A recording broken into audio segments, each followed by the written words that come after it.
وفات سے 3 روز قبل جبکہ حضور اکرم صلی اللہ علیہ وآلہ وسلم ام المؤمنین حضرت میمونہ رضی اللہ تعالیٰ عنہ کے گھر تشریف فرما تھے، ارشاد فرمایا کہ میری بیویوں کو جمع کرو۔ تمام ازواج المطہرات جمع ہو گئی تو حضور اکرم صلی اللہ علیہ وسلم نے دریافت فرمایا، کیا تم سب مجھے اجازت دیتی ہو کہ بیماری کے دن میں عائشہ رضی اللہ عنہ کے ہاں گزار لوں؟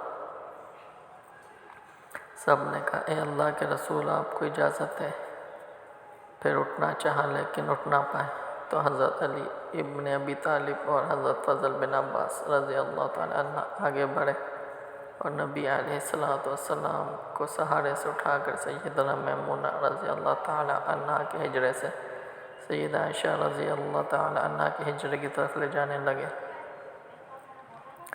اس وقت صحابہ کرام رضی اللہ عنہم نے حضور اکرم صلی اللہ علیہ وسلم کو اس بیماری اور کمزوری کے حال میں پہلی بار دیکھا تو گھبرا کر ایک دوسرے سے پوچھنے لگے، رسول اللہ صلی اللہ علیہ وسلم کو کیا ہوا؟ رسول اللہ صلی اللہ علیہ وسلم کو کیا ہوا؟ چنانچہ صحابہ مسجد میں جمع ہونا شروع ہو گئے اور مسجد نبوی میں ایک رش لگ گیا۔ آن حضرت صلی اللہ علیہ وسلم کا پسینہ شدت سے بہہ رہا تھا۔ حضرت عائشہ رضی اللہ تعالیٰ عنہ فرماتی ہے کہ میں نے اپنی زندگی میں کسی کا اتنا پسینہ بہتے نہیں دیکھا۔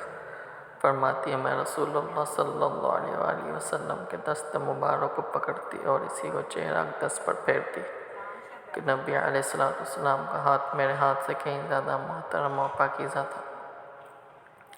مزید فرماتی ہے کہ حبیب خدا علیہ الصلوۃ والتسلیم سے بس یہی ورد سنائی دے رہا تھا کہ لا الہ الا اللہ، بے شک موت کی بھی اپنی سختی ہے۔ اسی اثناء میں مسجد کے اندر آن حضرت صلی اللہ علیہ وآلہ وسلم کے بارے میں خوف کی وجہ سے لوگوں کا شور بڑھنے لگا۔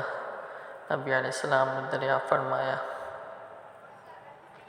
یہ کیسی آوازیں ہیں؟ عرض کیا گیا کہ اللہ کے رسول، یہ لوگ آپ کی حالت سے خوف زدہ ہیں۔ ارشاد فرمایا کہ مجھے ان کے پاس لے چلو۔ پھر اٹھنے کا ارادہ فرمایا لیکن اٹھ نہ سکے تو آپ علیہ السلام پر 7 مشکیزیں پانی کے بہائے گئے۔ تب کہیں جا کر کچھ افاقہ ہوا تو سہارے سے اٹھا کر ممبر پر لایا گیا۔ یہ رسول اللہ صلی اللہ علیہ وآلہ وسلم کا آخری خطبہ تھا اور آپ علیہ السلام کے آخری کلمات تھے۔ فرمایا، اے لوگو، شاید تمہیں میری موت کا خوف ہے۔ سب نے کہا، جی ہاں اے اللہ کے رسول۔ ارشاد فرمایا، اے لوگو، تم سے میری ملاقات کی جگہ دنیا نہیں، تم سے میری ملاقات کی جگہ حوض کوثر ہے۔ اللہ کی قسم، گویا کہ میں یہیں سے حوض کوثر کو دیکھ رہا ہوں۔ اے لوگو، مجھے تم پر تنگ دستی کا خوف نہیں، بلکہ مجھے تم پر دنیا کی فانی کا خوف ہے کہ تم اس کے معاملے میں ایک دوسرے سے مقابلے میں لگ جاؤ گے، جیسا کہ تم سے پہلے پچھلی امتوں والے لگ گئے، اور یہ دنیا تمہیں بھی ہلاک کر دے گی جیسا کہ انہیں ہلاک کر دیا۔ پھر مزید ارشاد فرمائے، لوگو، نماز کے معاملے میں اللہ سے ڈرو، اللہ سے ڈرو، نماز کے معاملے میں اللہ سے ڈرو۔ یعنی عہد کرو کہ نماز کی پابندی کرو گے اور یہی بات بار بار دہراتے رہیں۔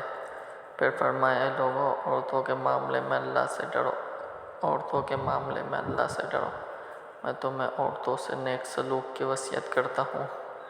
مزید فرمایا، اے لوگو، ایک بندے کو اللہ نے اختیار دیا کہ دنیا کو چن لے یا اسے چن لے جو اللہ کے پاس ہے، تو اس نے اسے پسند کیا جو اللہ کے پاس ہے۔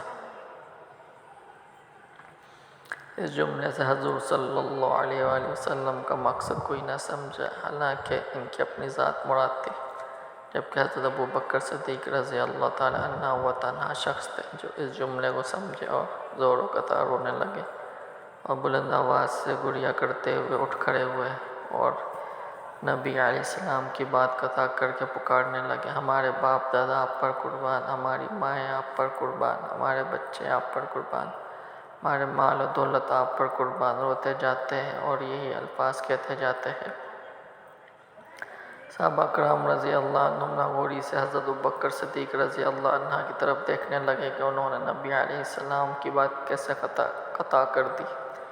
اس بات پر نبی کریم صلی اللہ علیہ وسلم نے حضرت ابوبکر رضی اللہ عنہ کا دفاع ان الفاظ میں فرمایا، اے لوگو، ابوبکر کو چھوڑ دو کہ تم میں سے ایسا کوئی نہیں کہ جس نے ہمارے ساتھ کوئی بھلائی کی ہو اور ہم نے اس کا بدلہ نہ دے دیا ہو سوائے ابو بکر کے کہ اس کا بدلہ میں نہیں دے سکا، اس کا بدلہ میں نے اللہ جل شانہ پر چھوڑ دیا۔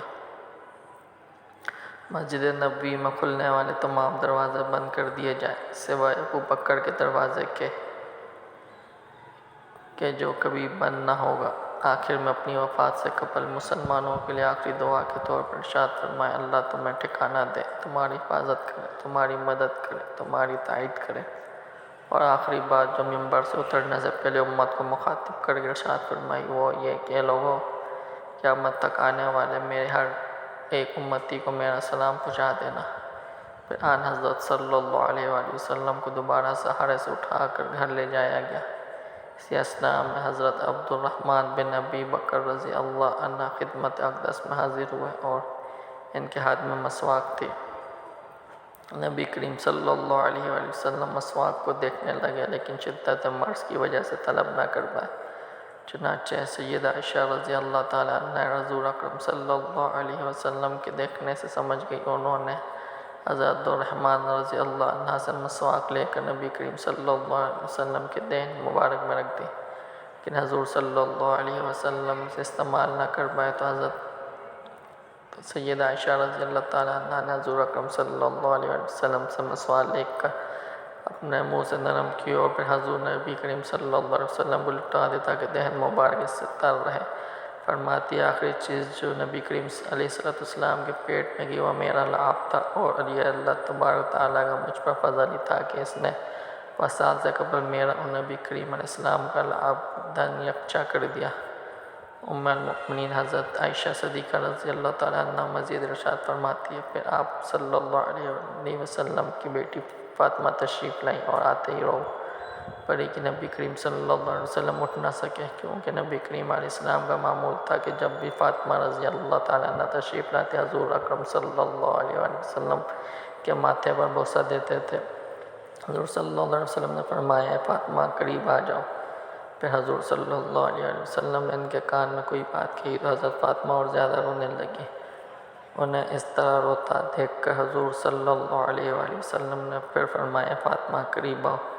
دوبارہ ان کے کان میں کوئی بات ارشاد فرمائی تو وہ خوش ہونے لگی۔ حضور اکرم صلی اللہ علیہ وآلہ وسلم کے وصال کے بعد میں نے سیدہ فاطمہ رضی اللہ تعالیٰ عنہ سے پوچھا تھا کہ وہ کیا بات تھی جس پر روئی اور پھر خوشی کا اظہار کیا تھا۔ سیدہ فاطمہ رضی اللہ تعالیٰ عنہ کہنے لگی کہ پہلی بار جب میں قریب ہوئی تو فرمایا فاطمہ میں آج رات اس دنیا سے کوچ کرنے والا ہوں، جس پر میں رو دی۔ جب انہوں نے مجھے بے تحاشا روتے دیکھا تو فرمانے لگے فاطمہ میرے اہل خانہ میں سے سب سے پہلے تم مجھ سے عامل ہوگی جس پر میں خوش ہوگی۔ سیدہ عائشہ رضی اللہ تعالیٰ عنہ فرماتی ہے پھر آن حضرت صلی اللہ علیہ وآلہ وسلم نے سب کو گھر سے باہر جانے کا حکم دے کر مجھے فرمایا عائشہ میرے قریب آ جاؤ۔ آن حضرت صلی اللہ علیہ وآلہ وسلم نے اپنی زوجہ مطہرہ کے سینے پر ٹیک لگائی اور ہاتھ آسمان کی طرف بلند کر کے فرمانے لگے مجھے وَأَعْلَى عمدہ رفاقت پسند میں اللہ کے انبیاء، صدیقین، شہداء اور صالحین کی رفاقت کو اختیار کرتا ہوں۔ صدیقہ عائشہ رضی اللہ تعالیٰ عنہ فرماتی ہیں میں سمجھ گئی کہ انہوں نے آخرت کو چن لیا ہے۔ جبریل علیہ السلام خدمت اقدس میں حاضر ہو کر گویا ہوا یا رسول اللہ ملک الموت دروازے پر کھڑے شرف باریہ بھی چاہتے ہیں آپ سے پہلے انہوں نے کسی سے اجازت نہیں مانگی۔ آپ علیہ السلام نے فرمایا جبریل اسے آنے دو۔ ملک الموت نبی کریم صلی اللہ علیہ وآلہ وسلم کے گھر میں داخل ہو اور کہا السلام علیکہ یا رسول اللہ، مجھے اللہ نے آپ کی چاہت جاننے کے لیے بھیجا ہے کہ آپ دنیا میں رہنا چاہتے ہیں یا اللہ سبحانہ تعالیٰ کے پاس جانا پسند کرتے ہیں۔ فرمایا مجھے اعلیٰ و عمدہ رفاقت پسند ہے، مجھے اعلیٰ و عمدہ رفاقت پسند ہے۔ ملک الموت آن حضرت صلی اللہ علیہ وسلم کے سرانے کھڑے ہوئے اور کہنے لگے پاکیزہ روح محمد بن عبداللہ کی روح، اللہ کی رضا و خوشبندی کی طرف روانہ ہو، راضی ہو جانے والے پروردگار کی طرف جو غضبناک نہیں۔ سیدہ عائشہ رضی اللہ تعالیٰ عنہ فرماتی ہے پھر نبی کریم صلی اللہ علیہ وآلہ وسلم ہاتھ نیچے آن رہا اور سر مبارک میرے سینے پر بھاری ہونے لگا۔ میں سمجھ گئی کہ آن حضرت صلی اللہ علیہ وآلہ وسلم کا وصال ہو گیا۔ مجھے اور تو کچھ سمجھ نہیں آیا، سو میں اپنے حجرے سے نکلی اور مسجد کی طرف کا دروازہ کھول کر کہا، رسول اللہ کا وصال ہو گیا، رسول اللہ کا وصال ہو گیا۔ مسجد آہوں اور نالوں سے گونجنے لگی۔ ادھر علی کرام اللہ وجہ جہاں کھڑے تھے وہیں بیٹھ گئے، پھر ہلنے کی طاقت تک نہ رہی۔ ادھر عثمان بن عفان رضی اللہ تعالیٰ عنہ معصوم بچوں کی طرح ہاتھ ملنے لگے، اور سیدنا عمر رضی اللہ تعالیٰ عنہ تلوار بلند کر کے کہنے لگے، خبردار، جو کسی نے کہا رسول اللہ صلی اللہ علیہ وسلم وفات پا گئے، میں اس شخص کی گردن اڑا دوں گا۔ میرا آقا تو اللہ تعالیٰ سے ملاقات کرنے گئے ہیں، جیسے موسیٰ علیہ السلام اپنے رب سے ملاقات کو گئے تھے۔ وہ لوٹ آئیں گے، بول جلد لوٹ آئیں گے۔ اب جو وفات کی خبر اڑائے گا میں اسے قتل کر ڈالوں گا۔ اس موقع پر سب سے زیادہ ضبط برداشت و صبر کرنے والی شخصیت سیدنا ابو بکر صدیق رضی اللہ تعالیٰ عنہ کی تھی۔ آپ حجرہ نبوی میں داخل ہوئے، رحمت عالم صلی اللہ علیہ وسلم کے سینہ مبارک پر سر رکھ کر رو دیے، کہہ رہے تھے، اے میرا پیارا دوست، اے میرا مخلص ساتھی، اے میرا محبوب، اے میرا نبی۔ پھر آن حضرت صلی اللہ علیہ وسلم کے ماتھے پہ بوسہ دیا اور کہا، یا رسول اللہ، آپ پاکیزہ جیے اور پاکیزہ دنیا سے رخصت ہو گئے۔